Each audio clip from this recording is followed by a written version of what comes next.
SB19 Josh, napaka-cute habang may padila pa ito sa kanyang mga fans habang nagsasayaw on stage.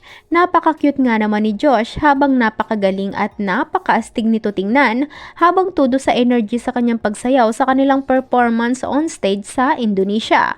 Kung saan mapapansin ito na habang busy sa pagsayaw ay bigla ito napalingon sa gilid habang nakangiting dumidila sa tila mga supporters nito. Dahilan kaya lalo pa siyang naging cute sa paningin ng marami.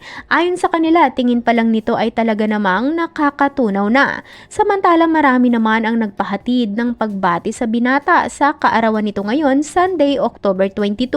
Narito ang ilang mga komento galing sa kanyang mga solid supporters. Happy birthday sa kuya naming hindi tumatanda. Happy birthday Kuya Josh na hindi halata na 30 na.